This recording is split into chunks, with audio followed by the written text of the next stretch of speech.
और जी इस रेसिपी से पूरे 1 किलो जो है वो बिस्किट निकले हैं और इसमें जो छोटा पीस है वो एज अ टेस्टेड जा चुका है खाने के लिए। और पूरे 1 kg बिस्किट इस रेसिपी से हमने निकाले हैं, जो कि नान खताई जिसको आप कह सकते हैं। और देखिए कितनी परफेक्ट रेसिपी। अब मैं एक आपको तोड़ के भी दिखाती हूँ। इसमें एक हम आपको तोड़ के दिखाते हैं और ये देखें कितने ज़बरदस्त ये अंदर से निकले हैं। और सेम रेसिपी से आप लोगों ने ट्राई करने और ये इसका जो है टेक्सचर होगा। ठीक है, बादामों की रेशियो बढ़ा भी सकते हैं, लेकिन आप इतनी रेसिपी में इतनी चीज़ें डालते हैं तो आपका ये कंडीशन निकलेगी और इस तरीके से आपके ये जो हैं नान खताई बनकर निकलेंगे। आप लोगों की फरमाइश थी जी हमें परफेक्ट नान खताई रेसिपी चाहिए, तो जी ये मैं आपके साथ शेयर कर दी आज। अस्सलाम वालेकुम जी, क्या हाल चाल है सबके। उम्मीद करती हूँ सब ठीक होंगे। मैं हूँ आपकी अपनी होस्ट शेफ नाजिया और आप देख रहे हैं chef life with chef Nazia. तो जी बड़ी डिमांड थी जी इस रेसिपी की जो कि मैं लेके आई हूँ। बस ऐसा पूछ लें कि हर किसी को लगता है कि मेरे पास अगर हर चीज़ का हल है तो इसका भी होगा। देखिए हर रेसिपी जो होती है ना, कुछ रेसिपीज़ ऐसी होती हैं जो सिग्नेचर्ड रेसिपीज़ होती हैं, वो लीक नहीं हो सकती। आप जो मर्जी कर लें उनको लीक नहीं किया जा सकता। तो यहाँ पर बस मैं इतना कहूँगी कि ये जो रेसिपी है ये सिग्नेचर्ड रेसिपी है खलीफा वालों की, लेकिन ये वो नहीं है जो कि लीक हो जाए और हम कर लें। लेकिन पूरी कोशिश की है कि उनकी तरह की चीज़ मैं बनाकर आप लोगों को दिखा सकूं और बता सकूं कि इसमें क्या क्या चीज़ें हैं। 90% ये उन्हीं का है, 10% जो है वो इसमें मैंने कुछ चीज़ें ऐड की हैं उसका टेक्सचर मेंटेन करने के लिए, क्योंकि वहाँ पर जो सीन होता है वो रोटरी ओवन यूज़ किए जाते हैं। वो रोटरी ओवन जो होते हैं उसमें बेकिंग और तरह होती है खलीफा नान खताई की, और जो घरों की ओवन है उसमें हमने और तरीके से करनी। जब उसमें करनी तो फिर हमें कुछ ऐसे इंग्रेडिएंट ऐड करने पड़ेंगे कि परफेक्शन आ जाए। तो चले स्टार्ट करते हैं आज की अपनी खलीफा नान खताई की रेसिपी, जो कि बहुत मैसेजेस मुझे रिसीव हुए हैं, प्लीज़ करा दें, प्लीज़ करा दें, प्लीज़ करा दें। तो चलें जी करवाने जा रहे हैं आप। लीजिए जी, बड़े इंतज़ार के बाद हम खलीफा नान खताई लेकर आ गए हैं। तो वो बड़े गौर से इस चीज़ों को समझना है और अंडरस्टैंड करना है। पूरी कोशिश है कि आपको मैं चीज़ों को समझा सकूं। ठीक है जी। अच्छा, देसी घी, डालडा घी, शॉर्टनिंग, तीनों में से एक चीज़ लेनी है। 250 ग्राम मैंने देसी घी डाला है। ठीक है, मैंने देसी घी लिया है 250 ग्राम। इससे मैं बनाने जा रही हूँ। सपोज आप लोगों ने कस्टमर को देना है तो जाहिर है जी देसी घी तो बहुत महंगा पड़ेगा, इसके साथ तो 3500 रुपये किलो जाएगी, फिर जाके बात बनेगी। ठीक है, देसी घी के साथ 3500 की केजी, ये फुल केजी 1 केजी की रेसिपी है। 1 केजी रेसिपी, ओके। ये मैंने 1 केजी की रेसिपी ली है। 3500 का केजी डालडा घी और शॉर्टनिंग के साथ आप 2500 रुपये किलो दे सकते हैं। इसके साथ ये चीज़ याद रखनी है और इसके साथ ये प्राइस जाएगी, इन दोनों के साथ ये प्राइस जाएगी, समझ जाएं। क्योंकि बादाम जो है ना, बादामों की भी तो बात है ना, तो बादाम भी तो यूज़ हो रहे हैं, फिर मेकिंग हो रही है, काम हो रहा है, तो फिर इस तरीके से ये आप लोगों ने रेशो निकालनी है। अच्छा, आइसिंग शुगर 250 ग्राम लेनी है। नमक जाएगा ही जाएगा, 2 पिंचेस डाल लें, 1/8 टीस्पून डाल लें। मैदा है जी 400 ग्राम अच्छी क्वालिटी वाला। ड्राई मिल्क पाउडर 40 ग्राम, इलायची पाउडर 1/4 टीस्पून, बेसन 25 ग्राम है, बेकिंग पाउडर 1/2 टीस्पून है, बेकिंग सोडा जो है 1/4 टीस्पून है, देसी बादाम 200 ग्राम। देसी बादाम अब आप कहेंगे कौन से होते हैं, जो थोड़े कड़वे भी होते हैं, थोड़े मीठे भी होते हैं, तो बेसिकली वो सस्ते पड़ते हैं। हाँ, अमेरिकन गिरी या जो भी गिरियाँ मार्केट में मौजूद है उससे वो सस्ते पड़ते हैं। तो इसमें बेसिकली जाता भी देसी बादाम ही है, जिसे कागजी बादाम भी कहा जाता है, देसी बादाम भी कहा जाता है। तो वो थोड़ा कम प्राइस होती है, तो इसमें वो बादामों का इस्तेमाल किया जाता है। तो 200 ग्राम है। ठीक है, टेम्परेचर 170 सेल्सियस है। नीचे वाले पे बेक करना है, ऊपर वाला जिनका चलता है अलहदा से उन्होंने ऊपर वाले को नहीं ऑन करना। नीचे वाले टेम्परेचर को ऑन करके सेंट्रल रैक में रख के बेकिंग करनी है। जिनके कन्वेक्शन एयर है और जिनके जो है फैन वाले और ऊपर नीचे के रॉड इकट्ठे चलते हैं उन्होंने जी 145 पे बेक करना है। जिनका इलेक्ट्रिक ओवन है उन्होंने जो है 160 पे बेक करना है। जिनका गैस वाला है वो तकरीबन 200 फ़ारेनहाइट यानी इतना ही वो रख के बेक करेंगे 200 फ़ारेनहाइट पे। अब मसला ये है कि जो बिल्ट इन ओवन होते हैं ना, जो मतलब गैस भी होता है, इलेक्ट्रिसिटी भी होती है, उसमें भी आपने 150 पे ही ऑन करना है और उसका और हिसाब होता है। जो डोमेस्टिक ओवन होते हैं ना, जिनके ऊपर चूल्हे लगे हुए हैं और नीचे फ़ारेनहाइट में आ रहे हैं, उनकी कंडीशन और होती है। मैं पहले बता दूं, वो 150 पे बेक नहीं करेगा, वो 200 फ़ारेनहाइट पे बेक करेगा। जिनके गैस वाले सेपरेट ओवन है ना, जिनके अंदर इलेक्ट्रिसिटी भी है, गैस भी है, वो 145 पे ही उन्होंने गैस पे भी बेक करना है, ठीक है, उन्होंने तेज नहीं करना। एग फॉर एग वॉश, जो कि वेजिटेरियंस हैं, एग नहीं यूज करना चाहते, उनके लिए dry milk powder for egg wash, ठीक है, यानी वो वॉशिंग के लिए, एग नहीं कहूंगी मैं, फॉर वॉश, ठीक है। ड्राई मिल्क पाउडर, उसमें थोड़ा सा पानी डालेंगे गाढ़ा गाढ़ा, उसके ऊपर लगा देंगे। अगर ड्राई मिल्क पाउडर नहीं है तो दही के साथ वो वॉश कर लेंगे, दैट्स इट। ये इतनी सी रेसिपी है, कोई भी इतना मुश्किल चीज नहीं है, पूरे 1 किलो की रेसिपी है। देसी घी के साथ 3500 से 4000 तक की रेंज, वो आपके बादामों पे डिपेंड करता है कि आपके बादामों का क्या रेट है और देसी घी का क्या रेट आपको मिल रहा है, ठीक है।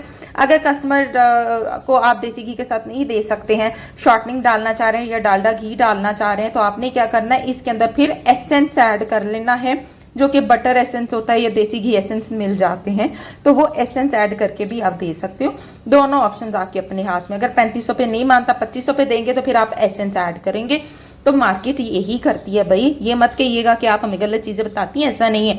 मार्केट कोई देसी वेसी नहीं करता। या एक ऑप्शन हो सकता है, आधा देसी घी यूज कर लो, आधा डालडा कर लो, ठीक है। अगर आपने अपना कस्टमर बनाना है, फिर भी जो है ना बड़ा अच्छा फ्लेवर उठ के आएगा, ये याद रखिएगा। तो चलें जी, स्टार्ट करने लगे आज की अपनी रेसिपी। मैं तो देसी घी से बनाने वाली हूँ।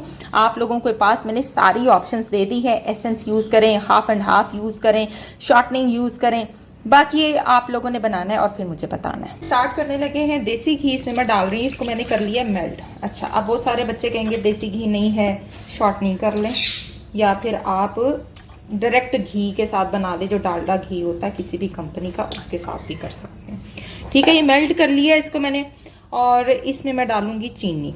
इसमें चीनी डाल के इसको कर लेते हैं मिक्स, ठीक है। दोनों ऑप्शन होती है, या आप क्या करें कि मेल्ट करके थोड़ा ठंडा कर लें ना, या फिर गर्म में चीनी डाल दें। तो मैंने दोनों ऑप्शन में रखा होता है कि दोनों ऑप्शन है, ठीक है। थोड़ा सा नमक जाएगा इसके अंदर, हल्का सा, ज्यादा नहीं डालना, नमक डाला करें, उससे थोड़ा बैलेंस हो जाता है स्वीट। चलो, सॉल्ट चला गया इसके अंदर। अब अच्छे से हम इसको मिक्स करेंगे। चले, मिक्स हो गया अच्छे से, कोई बीटर चलाने की जरूरत नहीं है, हाथों से काम करें। अब जाएगा इसमें हमारे सारे के सारे ड्राई इंग्रेडिएंट, जिसमें है जी सबसे पहले मैदा, ओके, ड्राई मिल्क पाउडर, बेसन, बेकिंग पाउडर, बेकिंग सोडा और इलायची पाउडर, ओके। अच्छे से इसको आपने मिक्स कर लेना। पहले इसको मिक्स कर लें, फिर बाद में बेशक बादाम डाल दीजिएगा, ताकि ये आपके जरा अच्छा मटेरियल तैयार हो जाए, ठीक है। ये चीज़ चेक करें, जब ये अच्छे से मिक्स हो जाए, देन आपने इसके अंदर बादाम डालने हैं। अच्छा, अब आप कहेंगे कि ये बुरबुरा सा है, ये मटेरियल वो वैसे नहीं है, जुड़ा हुआ नहीं है, तो ये इसी तरह ही होता है। ये जरा बाकी हाथों की गर्मी से इसने जो है वो यकजान होना है। अगर आपको लगे कि आपका जो है वो इतना वो नहीं कर रहा, तो फिर 1-2 चम्मच आप घी के बढ़ा सकते हैं, 260 तक डाल सकते हैं, ठीक है। इससे ऊपर नहीं जाना। ये देखें ना, जैसे जैसे हाथों की होगी तो ये देखें ये होता जाएगा। ले जी, रोस्टेड बादाम इसमें हम डालने जा रहे हैं, ठीक है। ये देखिए मटीरियल मेरा परफेक्टली रेडी है, ओके जी। देखें कितना अच्छा कंबाइन हो गया, ये चेक करें, ये देखें ऐसे होना चाहिए, ऐसे। ये देखें कि आप पेड़ा बनाएं और ये पेड़ा बन जाए। चेक करें कितनी अच्छी इसकी जो है वो बन चुकी है, ठीक है। चलें जी, तो डन करते हैं इसको, और ठीक है, चले छोटे छोटे से पेड़े बनाते हैं और हम अपनी जो है वो ट्रे में लगाते हैं। ये देखें, ओवर शेप नहीं करना इसको, कोई ज़्यादा शेप्स देने की ज़रूरत नहीं है, ये मैं पहले ही बता दूं। ये रैंडम इसका जो होती है ना वो शेप होती है। सबसे पहले छोटे छोटे से आप बना लें, तकरीबन मैं बता देती हूँ। ये देखें 1 मुट्ठी के बराबर, ठीक है। कोई इतनी बड़ी बनाने की ज़रूरत नहीं है, खताइयाँ 1 मुट्ठी के बराबर जो है ना हम इसको शेप दे लेते हैं। जैसे वो होता है ना आपका कोफ्ता, बस उसको आपने बनाना है और फिर आपने यूं शेप दे देनी है। चलें जी, एग वॉश कर लें, खुश्क दूध लगा लें, दही लगा लें। जो वेजिटेरियंस हैं जिनको अंडों से मसले हैं वो जो है वो सूखा दूध लेके ना, खुश्क दूध लेके वो थोड़ा सा पानी डालें और वो लगाएं, ठीक है। और मैं जो हूँ एग यॉक ही करूँगी इंशाल्लाह ताला, मुझे कोई मसला नहीं है। तो यूं हल्का सा हम ऊपर से एग यॉक कर लेंगे, दैट्स इट। ओके, कलर देना है कुछ भी कर लें आप। और जिन्होंने विदाउट अवन बनाने हैं वो इसमें थोड़ा सा फूड कलर ऐड कर लें। अगर वो दूध के साथ भी करें तो उसमें भी फूड कलर ऐड कर लें। दही से भी एग वॉश करें तो उसमें भी फूड कलर ऐड कर लें, बड़ा प्यारा कलर आ जाएगा। अच्छा जी, एग वॉश हो गया, ठीक है। अब मैं इसको बेक करूंगी 170 सेल्सियस पर। आप लोगों ने क्या करना है, पहले 15 मिनट 170 सेल्सियस पे बेक करना है। कलर आ जाए तो फिर अगले 5 मिनट टेम्परेचर डाउन कर देना है, 150 पे बेक करना है। वो क्यों? क्योंकि हमें इसमें थोड़ी सी क्रिस्पीनेस चाहिए होती है। बेसिकली ये जो बिस्किट है ये रोटरी अवन में बनते हैं, और रोटरी अवन जो होता है उसके खास किस्म का टेम्परेचर होता है, वो रोटेट करता है, ठीक है। तो वहां पर 165-170 पर बेक किया जाता है। लेकिन जब हम अपने घरों के जुगाड़ लगाते हैं तो हमें बहुत सोच समझ के बेकिंग करनी होती है। अब आप लोगों ने जिनके जो है रॉड वाले अवन, ऊपर वाला रॉड नहीं चलाना, नीचे वाले रॉड पे बेक करना है। 160 पे बेक करना है, 150 टू 160 के राउंड अबाउट बेक करना है। जिनके कन्वेक्शन अवन है, जो बिल्ट इन होते हैं, उन्होंने 145 पर बेक करना है। ऑब्वियसली उनका ऊपर वाला रॉड भी चलेगा, उनका फैन भी और नीचे वाला भी, तो उनकी सिचुएशन और होती है। वो कोशिश करें इसको और डाउन कर दें, 140 पर ले आए, ठीक है। 140 पर रख कर बेक करेंगे तो बहुत अच्छा बेक होगा। तो चलें जी, अब हम इसको बेक करते हैं। हो गए हैं और माशाल्लाह से चेक कराती हूँ आपको हमारे जो नान खताई हैं वो कहाँ तक पहुँचे हैं जी। हमारे नान खताई माशाल्लाह पास पास पहुँच गए हैं। चेक करें कितना कोई खूबसूरत कलर आया है, और थोड़े से फैले हैं, ज़्यादा नहीं फैले, और बहुत ही ज़बरदस्त। इसने जो क्रंची है, मैं हमेशा बताती हूँ, बाहर निकल के होना होता है, अंदर नहीं होना होता। और बस मैंने 1 मिनट और रखना है कि थोड़े से और रोस्ट हो जाएं, हल्का सा, बस 1 मिनट, इससे ज़्यादा नहीं। नीचे जी माशाल्लाह हमारे जो है नान खताई बाहर आ चुके हैं। अब हमने इसको जो है इसी ट्रे में कोई 1 घंटा पड़े रहने देना है ताकि ये ठंडे हो जाएं। इसी ट्रे में कुकिंग प्रोसीजर चल रहा है।